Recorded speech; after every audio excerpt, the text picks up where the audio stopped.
তুই তো এমনিতেই সুন্দরী সবজি, এত সাজুগুজু করার কি দরকার? তোকে তো মুলা এমনিতেই ভালোবাসে। তাও মুলাকে দেখাতে হবে না আমি একজন সুন্দরী।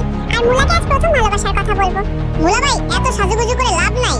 আমাদের মতো গ্রামের ছেলেদেরটা কখনোই ভালোবাসবে না। তুই দেখিস করলা আমাকে ঠিকই ভালোবাসবে।